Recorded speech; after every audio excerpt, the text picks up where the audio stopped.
steer, your show steer, was 10 times the amount that your sisters put in, Becky and Marianne. Well, Becca and Marianne, see, I don't remember them ever being in 4-H. See, that's how much work. No, well, they were that much older than me. They were that much older. I don't remember Ralph Lee being in 4-H. I do remember Ralph Lee being really good at steers. He was Ralph Lee. I mean, man, he was a freaking whisperer to any animal. Ralph Lee was a freak with animals. He wasn't he? He was. Ralph is our oldest brother who died suddenly 3 years ago. Mm-hmm.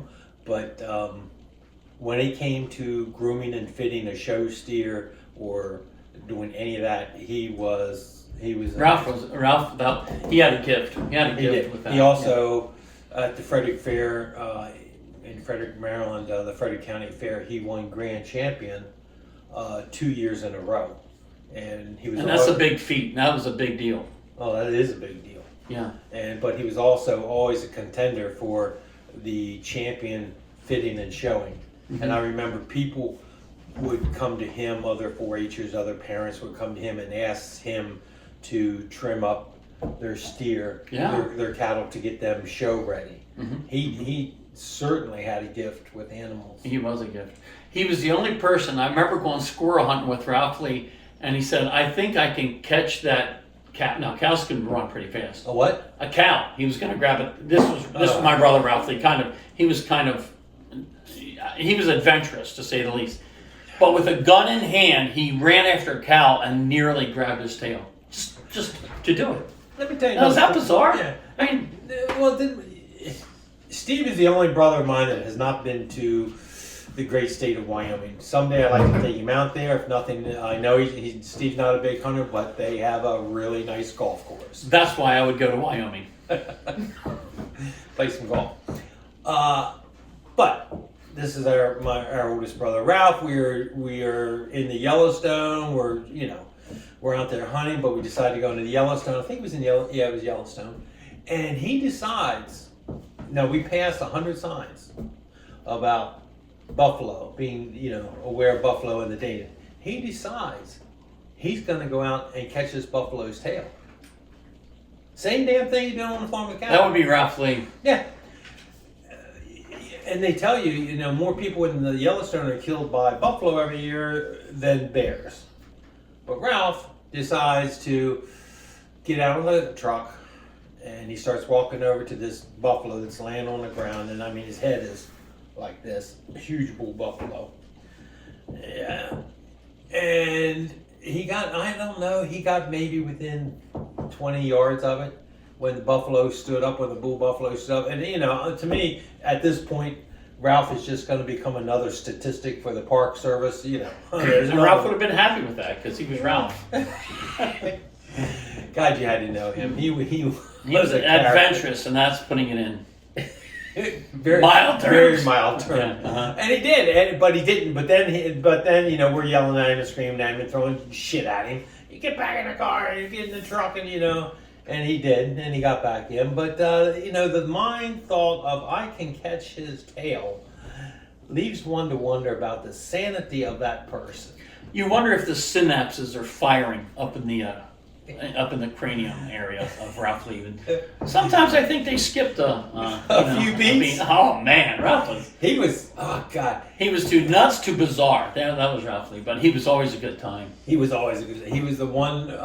He could, no matter how bad my life was or I thought it was, he could always make me laugh. Oh, Ralph Lee, yeah. He could always make me laugh. I'll tell you another thing. He and I worked together for numerous years, and nobody could outwork him. No, Ralph Lee was a very hard worker. Very, very hard worker. Yeah. Nobody could outwork him. So there's to our brother Ralph. Anyhow, yeah. But on the farm with show steers and being in 4-H and cattle and horse, and Ralph was a good rider too, because I believe that. Yeah, Ralph Lee would be. Ralph and I are the ones who always rode horses together, and he was a decent rider. So we had good times on the farm. You go back to 4-H and you don't remember Becky or Marianne being in?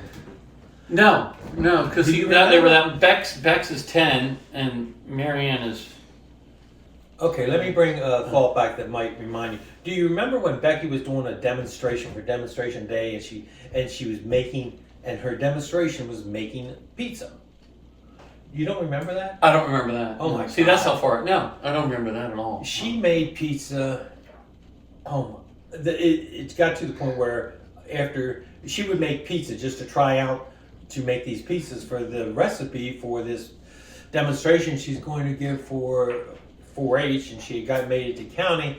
We must have eaten pizza every night. It seemed like for a month. I got to the point. I don't remember that. You don't remember that? No. I mean, No. after she was done that demonstration, Mom and Dad stopped holding a gun to our heads To eat her make pizza. Jesus. And But I'll say this about Becky: if she made it, it was probably very good.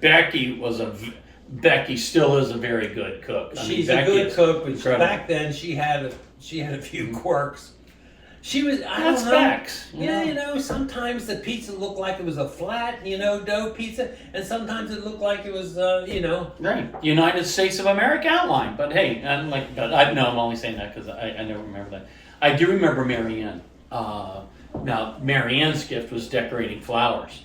Oh yeah. And I remember Mary Ann one time was she disqualified or they didn't let her win because she was so good that they thought at this 4-H competition that they thought a professional did that.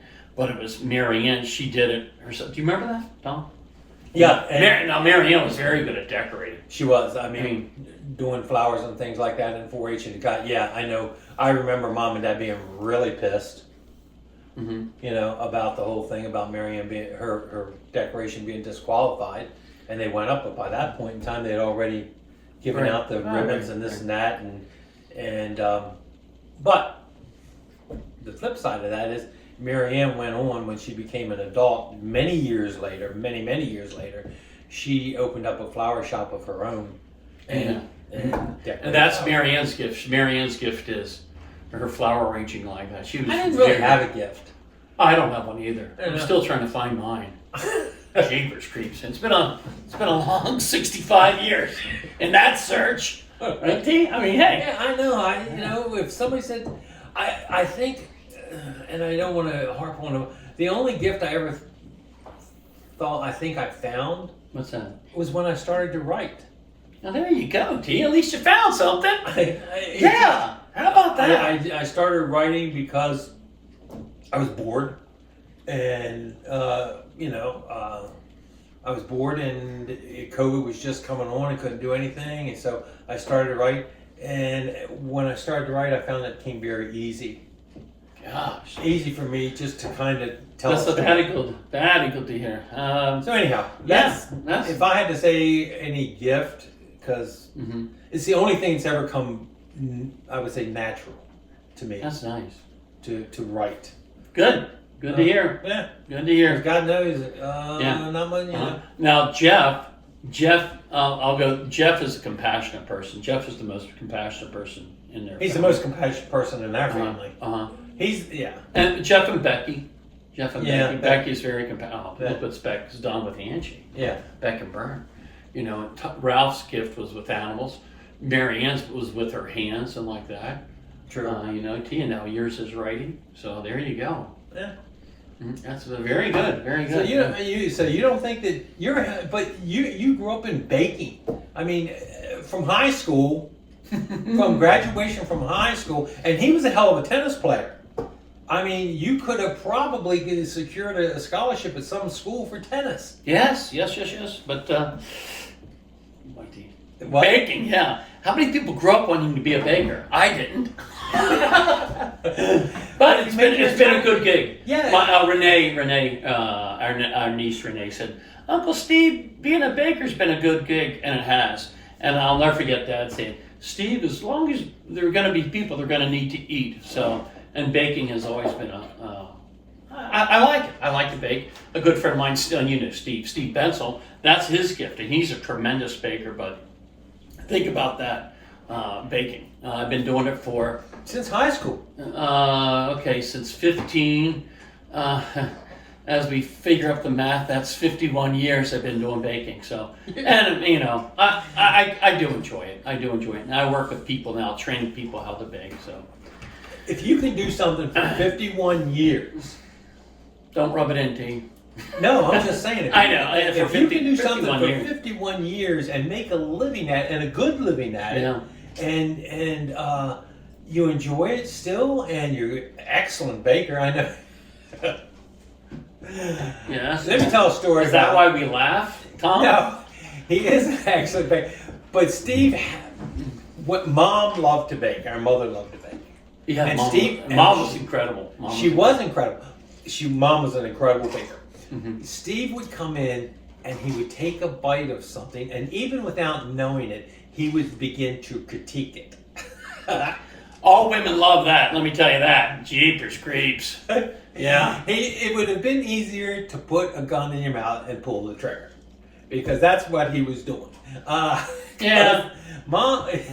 My gift wasn't subtlety, yeah. So, No. but Mom, yeah. You know, but yeah. God.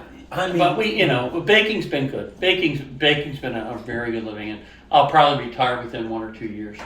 Like And I then we said, play golf all the time. I'll be retired by next week. Yes, yes. I do love. Put your papers in Monday. Yeah. Oh, yeah. In We Monday. do. We love to golf together. Yeah. Being outside, I love being outside. Don't Yeah. you, T? I mean, Yeah, I I do. know you do. I do. But it's just that, looking down the fairway, or that one shot that brings you back. You know. There's always that one. Let me tell you a little bit about our golf game. When I was younger, I would drive by golf courses, and I would equate golfers to hunters who would hunt in any weather, and I'd say, they're crazy sons of bitches. Why are they out there? Last Saturday, Steve and I, along with his son and his son-in-law, we played 9 holes in the wind at the bridges in New Oxford, New Oxford, Pennsylvania. It was, I think the highest it got with wind chill was like 22 or 24 degrees. 22. 22 degrees. That's nuts. That's crazy. And as cold as it was and as frozen as the green was, some people made some incredible shots, mostly Ryan. When Ryan made that shot on that par 5, and he was that hard dog leg, Yeah. and he laid that thing up, he flew the woods and put it up by the green. Mm-hmm. To me, that's incredible. Yeah. It just to me, on the first tee, I jammed, at 65 years old, when you jam a finger playing basketball, the finger doesn't recover. So I was playing basketball, jammed this finger on the first tee. Wow. It hurt so bad. If I wasn't a grown-up, I would have cried. Because my finger was throbbing because of the cold air. Oh. And I said, boy, we're going to have fun today. and it was cold. Cold. But Tom, the green, now, if you never played, but playing golf when it's that cold, the greens are like a pool table. Like this. Like a pool table. Yes. Now, it's cold, but it makes for... A different game. It's a totally different game. Totally different game. First hole. Your best shot of the day, T. First hole, we're out. We're out maybe 130 yards. I hit a perfect 9 iron coming in on the second shot of the hole. Hit dead on the green. And bounced out of bounds. And the ball bounces. Green's totally frozen, about like this tabletop, and never found the ball. Well, it was a great shot. I'm thinking, that looks pretty damn good. And it hit the green right where I wanted it, and it bounced so high and so far. That was it. We had a good time, though. We were frozen, but Had a good time. if we had to work in that cold air, we'd be complaining and blah blah blah blah blah. But since we're playing golf, we're having a great Oh, time. yeah. Somebody said, you got to go and work at night. We said, you're full of shit. I'm sick today. I got to go home. But we played golf in it. We played 9 holes and went home and thawed out for the next 2 days. That was a cool day. It was a cold day. Yeah. Anything else you remember about the farm? I remember selling it to the Calvin Sailor. I remember that. Yeah. I remember the house was big. Oh, the house was huge. Yeah, I loved our house. That was a beautiful house. Oh my God, yes. See, Yeah. how many houses have a hallway where our grandparents would open up the doors and they put a band up on the landing of the stairs. So they'd have like a When three-piece my band or whatever. Yeah, when my grandfather entertained, he was huge in livestock, in selling. He went west, and he was at one time the largest supplier to SK Meats in Baltimore, Maryland, and he would go west and buy trainloads of cattle. Yeah, And they would entertain at this house and open up the big doors, and you had this huge grand. Right, it was beautiful. We weren't the Von Trapp family with that house, but it was a very nice house with a big stairway and landing for the band and then shoot up. That was nice. I remember that was beautiful. I remember that house. I remember moving away from that house. Yeah. But again, I was 9 years old. So, yeah, that's what I remember. So it was beautiful. Mom and Dad kept incredible care of it. We had rocks around the driveway, and Dad would make us go out and whitewash them with lime. Remember that? Yeah. We would paint the rocks. We had these rocks that he marked around the driveway in the grass, and we would go out and paint these rock stones. That's right. Yeah. That's right. Do you remember the fence? The fencing that had the black bottoms and the tops were pointed and they were all white. Yeah, I remember that. Yeah, that was. We lived a blessed life with our mom and dad. Mom and dad were incredible. They really were. And our family. Family. Yeah. I mean, they gave us a great life. Oh, they did. Yeah. I mean, there's nothing I can say about our childhood. It's not unlike the kids the way they grow up today. We came as close to the Walton family on TV. The Waltons. Yeah, I guess so. I don't know. We weren't that. Well, we were bad. I mean, we were bad at times. Yeah. Yes, we were. We weren't the perfect people, but yes, we got our spankings. But did we deserve them? Absolutely. Take them like a man. You're going to do stupid stuff. You're going to pay for it. But that's the way it is. But you learn that lesson in life that if you do this, you're going to, and you get caught. You pay the consequences. Just pray, dear Lord, don't let me get caught. We did. So many times we got caught. The farm was fun, but I remember track road the most. Yeah. It's funny because I remember track road. It's just when I dream. I dream of the farm. All my dreams are of being a kid on the farm. No, I don't dream about the farm. So but anyhow, so then we moved to track road, and life moved on from there. We got mini bikes that we replaced. Now again, mini bikes are small motorcycles. Now you have to believe that we were very blessed. Why? None of us were killed or came away from that crippled, and all three of us had mini bikes. Yeah. And we would run these things into the ground. Oh, we did. I mean, it's amazing. None of us are exactly killed. Yeah, crippled, missing the finger. We had these trails. Oh my gosh! Through the woods. And these things could move. They were fast. Yeah, and my best friend Billy Carr, he had one, so there was four of us. Yes. And we raised hell. Our parents made not the mistake, because of 4-H, Mom and Dad went to Texas, and they were there for a week. Do you remember this? Yep, I do. And our grandparents, Pat Baker and Nan Baker, they babysat us. So in the lower yard, somebody decided, it probably had a lot to do with it, to get the tractor and put the blade on, and in the bottom yard, cut in a racetrack in the bottom yard. So now we had a beautiful, 2.5, 3 acre long? Closer to 5. Really? Yeah, it was closer to. Closer to 5. It was a hell of a lot big. of money. Yeah, it was big. But the bottom yard now has lost 2 acres to a racetrack. We thought that was a great idea. Yeah. What great ideas teenage boys have, what could go wrong except death? Hey, we never thought about that. No, we never thought about that. Just go fast and go faster than that person. The only thing I think that saved us was Pat Baker. Because we talked him into coming down on some evenings and being the flag man for the races. Yeah. So he had full knowledge of this racetrack that we now cut in. We took up 2 acres of lawn. Yeah. Yeah, about like that. Yeah. Needless to say, when Mom and Dad got home from Texas, on this 4-H trip that they went on, Dad was a little shocked. He didn't think it was a good idea, and we thought it was a brilliant idea. Yeah, see how Mm. how different parents I know. and children think. I had a blue mini bike. You had a red mini bike. What did Jeff have? Jeff, what did Jeff have? Billy Carr had a yellow mini bike. Yeah. What did Jeff have? I Jeff, don't know. was his black or blue? I don't know. I what can't Jeff remember had. what Jeff was. Yeah. Well, these things would run. And hats off to Honda. Because give 4 boys these tiny motorcycles and you couldn't kill them. If we couldn't kill him, nobody could Oh, kill you couldn't kill them. Yeah. 3-speed mini bikes. We ran the piss out of those things. And yeah, Honda knew what they were doing when they made those, because if we didn't kill them, nobody. Oh, I'm telling you. They can't be killed.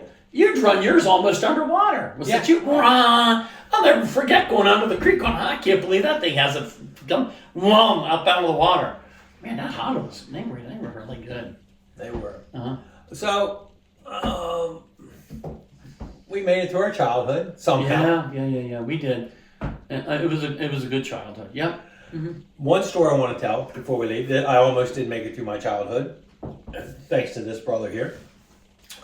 Now, what story are you telling? What? Go ahead, go and tell the story. There's several. Okay, but go ahead and tell it. 4th of July one year. Oh, that one. See, that's all I got to say. 4th of July one year. This is how brilliant we are. We decided. None of us have become scientists or brain surgeons, and there's reasons why. And here we go. Here comes out this story. We had these fireworks that we went down to West Virginia and bought, and we brought them back to the house on 4th of July, and we had just moved into the house on Track Road. Correct. Okay, I just moved into it. So we decided, it was you, me, Jeff, Steve, Billy, Mike Roderick, Billy Carr. We decide we're going to shoot off these fireworks. Not up in the air to watch them explode, but at each other. So we took the... True story. Little whippersnaps listening? Listen carefully now. We're shooting these Roman candles. Now, Roman candles, they shoot out balls of fire, which make perfect tracer bullets. Mm-hmm. Poof, poof, poof. And we're shooting them at each other. I don't know where Mom and Dad were. They had to be in the house. Yes. So we're shooting these bitches. Where was our adults? Where was our adult supervision? They probably figured since we're in high school, we should know better. No, we don't. It got worse. It did. It got worse. So the game was called Vietnam, and it was corn. Tom says, "I'm going down there and hide." And what was cool is, you could send those bottle rockets straight through the corn. And Tom, there would be a big explosion. You see Tom jump. Well, what happens? You run out of fireworks. We had limited supplies. So, okay, let's pick up rocks now and zing. No. Not everybody picked up rocks. You picked up rocks. Could have been. I'm not sure. Right now it's becoming cloudy in my memory. But I thought it's pretty cool because as fast as you could throw those rocks, you could hear them hitting the corn go toop, toop, toop, toop, toop, through. So we're throwing them.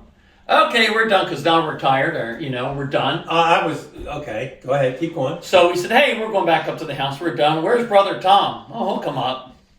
Okay, now let me give you my perspective. I'm shooting on the corn. The corn, 4th of July should be knee high. It was probably a good 3 feet high. So I kept poking my head up. And so I poked my head up and all of a sudden, pow! I get hit right here. Matter of fact, there's a scar still here above my eye. And it knocks me backwards. I mean, the impact just knocked me backwards. And I'm laying there and I'm thinking, oh my God, my head hurts so bad. And I put my hand up to my face and all it is, I can feel it's blood. Blood, of course, it's a head wound. And now it's gushing out. It's right here. And it's laid open. And I'm laying there, I'm thinking, oh my God, I got to get up because I'm about unconscious. And I'm bleeding. So, and not one, come to check on me. Hey, let me bleed out. So I'm walking up to the house, to the back porch. You were bleeding. I mean, that was something. Blood's running out of my head. And I don't remember. I remember going up the steps to the back door. Oh yeah, I remember that. You could follow the blood trail. And the last thing I truly remember, I remember two things of that night was I walked into the kitchen and then that was it. You collapsed on the floor. And then the next thing I remember was Paramedics. I'm being loaded into the ambulance. And one of the ambulance was the guy working one of the ambulances was Dick Sprankle. His son we played high school football together. And I remember Dick looking down at me and I'm coming around and I guess they did whatever in the house to put me on this stretcher. Yeah, well, you were never a slim person there, T. I remember them going, oh boy, yeah, we better call him back up to get him out on a bigger stretcher. Remember that? Oh man, Tom's bleeding. He comes in, he passes out plumb, blood all over the place. Okay, what are we going to do with Tom? Bury him or call 911? Well, we called 911 and they came. That was something that night. I remember. In all this thing, Mike Roderick's there, and he had the water turned on outside you because he guys was washing his hands from mud and throwing, Yeah. So I remember, I remember laying on the floor, and I could hear everybody talking, but I couldn't respond, and I couldn't say anything, and I guess I couldn't open my eyes, and I remember Mom saying to Dad, Ralph, I can't get a pulse. And I remember Becky started screaming. Oh, Becky, yeah. She God started bless her heart. Yeah. And when they're putting me in the ambulance, Dick Sprankle looks down at me and he says, God damn it, you better be ready to play for football practice in August. Okay. Yeah. So, yeah, what's that say? All that goes that he should have ducked. Should have ducked. You popped your head up too soon. Yeah, that's how you get in more, you're looking up for one pop. Yeah, and I took it. Tom's going to the hospital. The house has no water because we get home from the Yeah, and Dad was mad over that. We didn't have water. They made the well dry. Tom, well went dry. Tom has stitches, blood on the floor. It looked like a. That was our 4th of July that year. Mm-hmm. Kids, don't shoot the bottle rockets at each other. No, try to use some common sense. We didn't have a lot of that. We were blessed, but not blessed with common sense. That's for sure. So, we were. All right. Okay. Well, ladies and gentlemen, we're going to wrap this one up, but you learned a little bit more about growing up on the farm and us growing up as children. And there's going to be a podcast where I'm going to bless the world and we'll bring Jeff in with us. Jeffrey is always guaranteed a good time. Jeffrey is he's a good time. So all right, that's it, and